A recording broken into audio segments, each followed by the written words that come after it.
A classic example of how to correct your dog. This is the native mother communicating a very clear boundary that she does not like this behavior. Remember, the native mother is the first dog trainer that your puppy had. And this is where we bang on about aversive methods.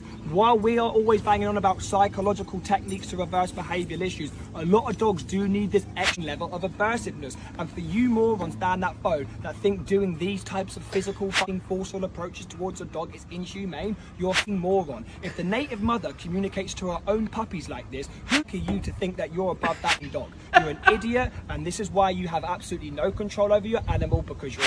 This is not the first protocol of how to train a dog, and this is not a first protocol to how to correct a dog. But through the psychological techniques, through the more challenging dogs, sometimes aversive methods are needed, and this. Wow. Okay. That was ridiculous. Okay. We're going to go through this step by step, guys, to sort of counteract this guy's argument, and also disprove that I'm a simp and a moron who doesn't have control over the dogs. Like, okay, we're going to go through this. We're going to rewatch it. We're going to go through it step by step. All right, here we go. Okay. So the first thing I want to point out is that Mama Bear was simply biting the back of the puppy's neck, kind of close to the ear. She's nibbling on it. She's not biting down hard, and she's not going to leave any puncture wounds.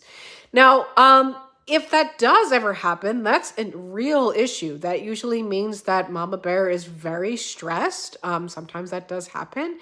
Also, Mama Bear could be completely malnourished. I haven't seen it in person, but I've heard of Mama Bear eating her pups if she's malnourished. So, all that being said, there is no sign of malnourishment or aggressiveness in this this clip. So that's a good thing right off the bat. But what I want to say about it is that she's biting the back of the puppy's neck. She's not biting the front of the puppy's neck. And the reason why this is important is because if Mama Bear were biting the front of the puppy's neck, she's trying to kill the puppy. Okay? So the reason why that's important is because the adverse methods that people tend to use don't tend to only target the back of the puppy's neck, right? So choke chains, prong collars, e-collars, vibration collars, bark collars, e-collars, I think I already said e-collars, shock collars, right? All the different types of collars, they go around the entire neck. Okay, so it's going to be in the front of the neck as well as the back of the neck. So that being said, these tools do not work in the same way that the mom is doing to her dog, right? Or to her puppy. Because again, it's puncturing the front of the neck. And when it punctures the front of the neck, that means that the dog is trying to kill its prey. Okay, so it actually does a lot of damage to the esophagus, the thyroid, all the things that it could do damage to that are in that area, it will do. I promise. It will do a lot of damage to that area. All right. I think I said enough about that. Let's see what else this guy's got in store for us before just calling us morons a bunch, but maybe he's got something else he wants to say. Example of how to correct your dog. This is the native mother communicating a very clear boundary that she does not like this behavior. Remember, the native mother is the first dog trainer that your puppy had. So I do agree with the native mother being the first dog trainer that I don't need to curse. I'm not going to curse at you guys. I curse like everyone else, but this is a bit excessive. So, yes, my effing puppy, sure, they were corrected by their mother. I think what this guy doesn't seem to understand is a personal boundary doesn't mean, biting the back of your dog's neck. Please don't try to bite the back of your dog's neck. Like, if you really wanted to mimic how Mama Bear corrects her puppies, that would mean that you'd have to bite the back of your dog's neck. So, don't try that. Probably not a good idea.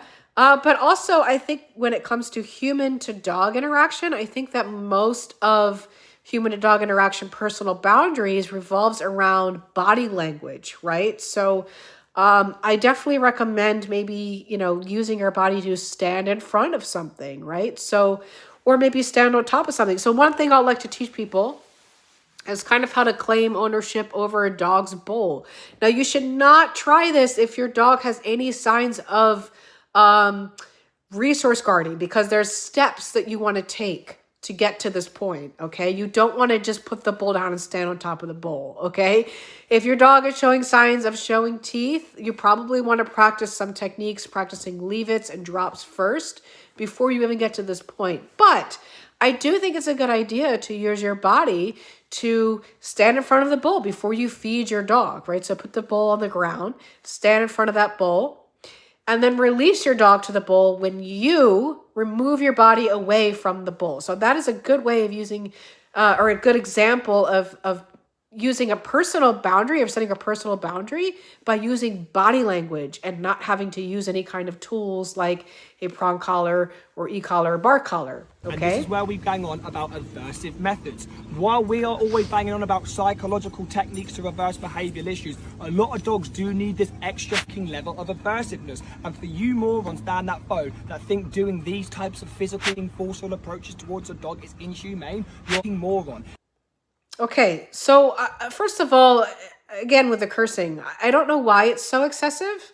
This guy seems to have some anger issues, and I fear for the dogs around him. Like if I were one of these dog parents and I saw this video, I would come pick up my dog immediately. Like I'd be like, dude, why are you so angry about things? Like, some men have some serious anger issues, and this guy seems to be one of those. So, that being said, in terms of his thinking that some dogs need more, how did he say it, more adversive methods than others. So, yeah, okay, perhaps. I've dealt with some like pretty bratty dogs in the past that just want to like bully me, like they just want to like, they don't want to listen. They're running around. They're jumping all over people, like, especially when they're puppies. Like, they're just maniacs, right? But do I think that they need more adversive methods? No, I think they need better guidance. I think being a better leader to your dog is where the money is, guys. I don't think if you're a dog trainer watching this or if you are a dog parent watching this, doesn't matter. That's where the money is, okay? You're going to have a lot more success being a better leader to your dog than you are using adversive methods to teach your dog what not to do. So you can teach your dog what not to do as much as you want, but if you're not teaching your dog what to do, then you're never going to have success in having a well-trained dog. And that's just how it is, guys. That's just how it is. So yeah, I mean, maybe I agree with that, maybe some dogs would need more adversive methods, but your choice of your choice of adversive methods really does matter. I'm a big advocate for, hey, just do that. Hey, you don't need to freaking bite the back of your dog's neck. Jesus Christ, don't bite the back of your dog's neck. That's just terrible advice all around. Yeah, don't do that. Clap your hands, stomp your feet, make some noise, do what you got to do to get your dog's attention. This does not mean having to be like a real pansy, right? I kind of get annoyed by people who think that positive reinforcement dog trainers are what he's about to call us, which is this. I want to go back to what he said about being a, and we'll unpack that as well. If the native mother communicates to her own puppies like this, who are you to think that you're above being dog? You're an idiot, and this is why you have absolutely no control over your animal, because you're sim. This is not the first protocol of how to train a dog, and this is not a first protocol to how to correct a dog. But through the psychological techniques, through the more challenging dogs, sometimes aversive methods are needed, and this. I love how it just cuts him off for no reason. I feel like TikTok itself got tired of his BS. Like TikTok was just done, right? So about being an imp, I don't know why he's calling us imp. That is misogynistic. Which it's again, a lot of men suffer from very like big anger issues, especially these days. Look, I can get into politics if you wanted me to. I'd rather not, but a lot of men are suffering from a lot of anger issues, and I think that that's probably where that comes from.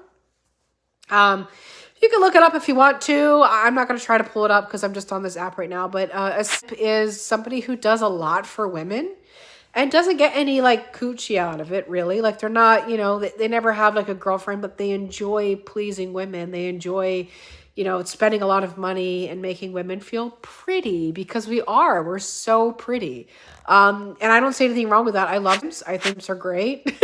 Like, I guess you could say I'm a simp for other women in my life, because I love treating women. I love treating the women in my life very well, and I don't expect anything from them. So I think calling your clientele a simp is incredibly misogynistic and also incredibly unprofessional. Like, there's no need for that kind of language in your business, bro.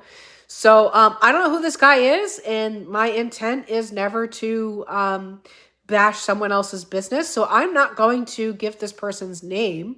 But what I am going to say is, don't maybe hire someone who ever uses phrases like calling other trainers a moron or a don't ever hire them. Yeah, that's it. That's the end of the story.